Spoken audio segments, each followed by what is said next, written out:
Class 10th के chapter number 8 का तीसरा उदाहरण कुछ इस प्रकार से दिया गया है कि यदि कोई त्रिभुज ए सी बी दिया गया है जिसका सी समकोण है, जिसमें ए बी 29 इकाई, बी सी 21 इकाई और angle of A B C theta दिया गया है, जो कि आकृति में कुछ इस प्रकार से आपको दिया गया होगा। तो हमें निम्नलिखित के मान ज्ञात करने हैं। निम्नलिखित के अंतर्गत आपको ये इन दोनों के वैल्यूज निकाल ली हैं।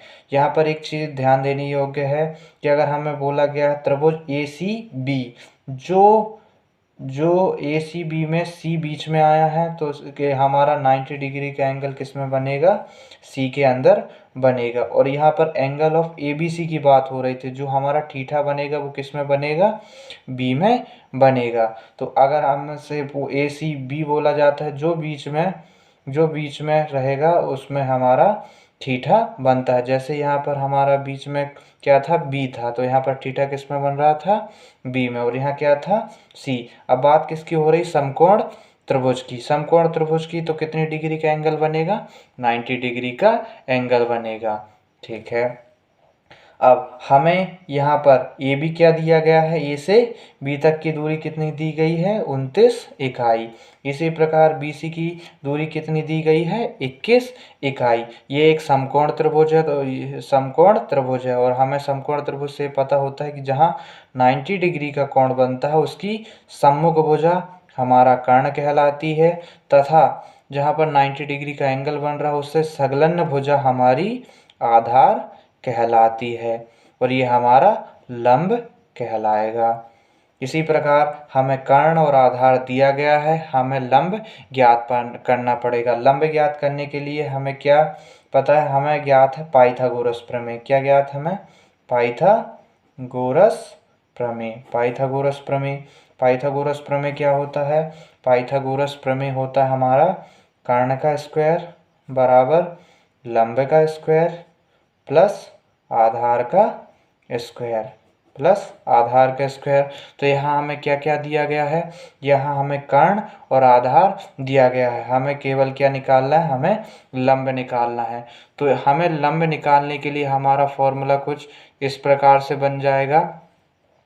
हमें निकालना है कर्ण, तो हम इस आधार को जो कि प्लस का है, इसको दूसरी तरफ पक्षांतरण कर देंगे। इसका दूसरी तरफ पक्षांतरण कर देंगे तो हमें मिलेगा लंब स्क्वायर बराबर हमारा हो जाएगा कर्ण स्क्वायर, और जो प्लस का आधार स्क्वायर दूसरी तरफ जाएगा वो माइनस में हो जाएगा आधार स्क्वायर। अब हमें कर्ण और आधार की वैल्यू पता है, हम उसे रख देंगे जो कि चित्र अनुसार और यहाँ ऊपर प्रश्न में दी गई है। यहाँ पे हमें कर्ण कितना दिया गया है, 29 इकाई, और आधार कितना दिया गया है, 21 इकाई। हमने स्क्वायर कर दिया। अब ध्यान देने योग्य यहाँ पर कुछ बातें कुछ इस प्रकार से हैं। जहाँ यहाँ हमें लंब का स्क्वायर दिया गया है, ये लंब का स्क्वायर, यहाँ पर लंब की पावर 2 है। जब ये बराबर के दूसरे तरफ जाएगा तो ये 1/2 अर्थात करनी में कन्वर्ट हो जाएगा। तो यहाँ पर हमारा हो जाएगा लंब बराबर हो जाएगा, यहाँ पावर 2 थी दूसरी तरफ आ जाएगी तो 1/2 हो जाएगी, और 1/2 का मतलब होता है करनी। तो ये हो जाएगा 29 का स्क्वायर माइनस 21 का स्क्वायर। अब यहाँ पर हमें एक फॉर्मेट दिखाई दे रहा है। हमें कौन सा फॉर्मेट यहाँ पर साफ साफ दिखाई दे रहा है, हमें यह एक छोटा सा फॉर्मेट समझ में आता है जो कि हम बहुपद में पढ़ चुके हैं। A square minus B square is equal to होता है A plus B into A minus B के। अब यहाँ पर हमारा ए क्या है, ए हमारा 29 है और बी हमारा क्या है, 21 है। तो हम इस फॉर्मूले की सहायता से आगे की वैल्यू निकाल सकते हैं। तो हमारा लंब बराबर हो जाएगा, इस फॉर्मूले का यूज़ करेंगे तो ये हो जाएगा हमारा 29 प्लस 21 मल्टीप्लाई बाय 29 माइनस 21 कुछ इस प्रकार से हो जाएगा। तब हम इसको आगे सॉल्व करेंगे, 29 प्लस 21 कितना हो जाएगा हमारा 50। और 29 - 21 क्या हो जाएगा हमारा 8। तब हम इस प्रकार क्या करेंगे, 50 और 8 का हम गुणा करेंगे तो हमें मिलेगा 8 पंचे 40 और 0 का 0। हमें कुछ इस प्रकार से मिल जाएगा। इसको आगे सॉल्व करेंगे तो हमें कुछ इस हमें ज्ञात है, हमें क्या ज्ञात होता है कि अगर हम 20 का स्क्वायर कितना होता है 400 होता है। 20 का स्क्वायर हमारा क्या होता है 400 होता है। तो हम यहाँ लिख सकते हैं 20 का 400 की जगह क्या लिख सकते हैं 20 का स्क्वायर। ये रूट का मतलब होता है 1 की पावर 1/2 और यहाँ 20 की पावर कितना दिया गया है 2। तो 1/2 से 2 कैंसिल आउट हो जाएगा कुछ इस प्रकार से। जैसे हमें दिया है √a की पावर a स्क्वायर, जहाँ रूट का मतलब होता है पावर 1/2 1/2। तो ये 2 इस 2 से कट जाएगा तो हमें वापस क्या मिलता है a। कुछ इसी प्रकार से यहाँ होगा यहाँ इस स्क्वायर से रूट कैंसिल आउट हो जाएगा। तो हमें लंब बराबर कितना मिलेगा, हमें लंब बराबर मिलेगा 20।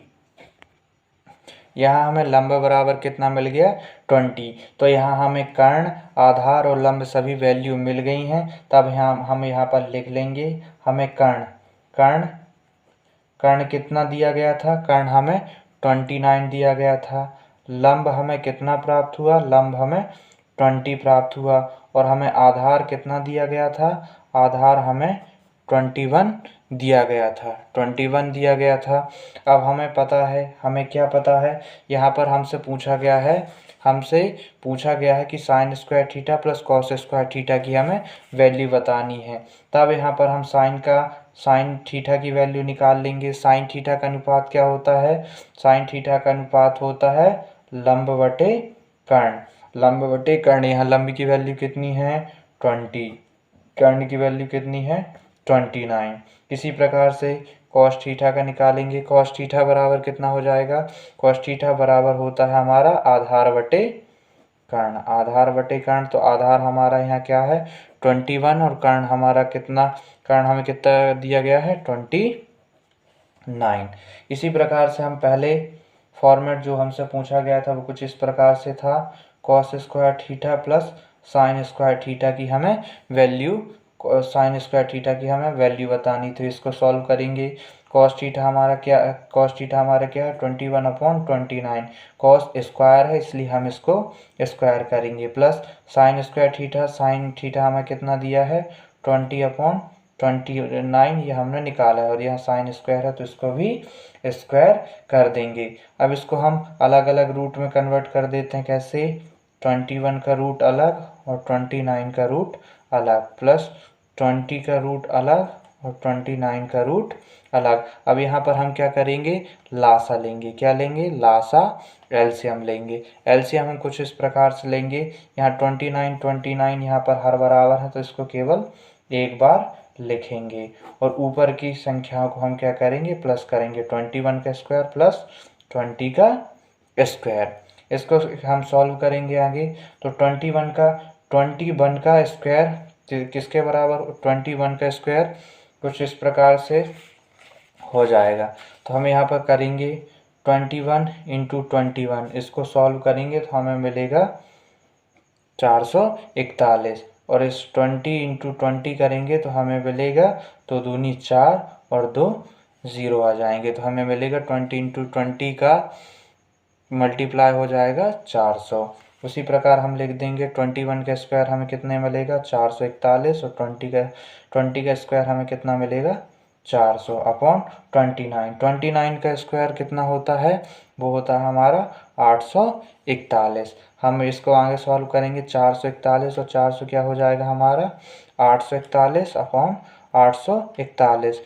841 से 841 कैंसिल हो जाएगा तो हमारा कितना बचेगा 1। तो हमें फाइनली एक वैल्यू कितनी मिल गई है 1 मिल गई है। इसी प्रकार से हम दूसरे को सॉल्व करेंगे। दूसरा भी हम इसी प्रकार से सॉल्व करेंगे। दूसरा हमें क्या दिया गया था, दूसरा हमें दिया गया था cos square theta minus sine square theta की वैल्यू क्या होगी। तब हम इसी प्रकार से कॉस कॉस स्क्वायर थीटा की वैल्यू क्या हो जाएगी, ये हो जाएगी 21/29 का स्क्वायर, और साइन स्क्वायर थीटा की वैल्यू कितनी हो जाएगी, 20/29 का स्क्वायर। बस यहाँ पर ये सिंबल चेंज हो जाएगा। तो हम वही लिखेंगे, हमने लिखा 21/29 का स्क्वायर माइनस 20/29 का स्क्वायर। इसको सॉल्व करेंगे, इसको भी उसी तरीके से सॉल्व करेंगे। हमने 21 का स्क्वायर अलग लिख दिया, 29 का स्क्वायर अलग लिख दिया, माइनस 20 का स्क्वायर अलग, 29 का स्क्वायर अलग लिख दिया। अब यहाँ पर हर इन दोनों के बराबर हैं तो हम एक बार इसको लिख देंगे। तो हमने लिखा 29 का स्क्वायर, और इनको हम एक एक बार लिख देंगे।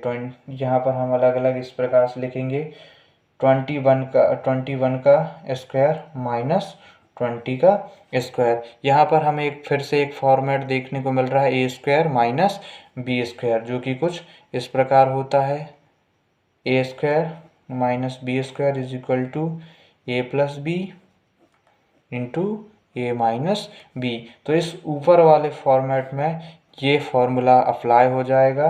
तो हम इसको लिखेंगे, क्या लिखेंगे, 21 + 20 मल्टीप्लाई बाय 21 माइनस 20, और नीचे क्या चल रहा हमारा 29 का स्क्वायर। इसको आगे सॉल्व करेंगे, 21 + 20 कितना हो जाएगा, ये हमारा 21 + 20 कितना हो जाएगा, ये हमारा कितना हो जाएगा, 41 हो जाएगा। ये हमारा 41 हो जाएगा। 21 माइनस 20 कितना हो जाएगा, ये हमारा हो जाएगा 1/29 का स्क्वायर।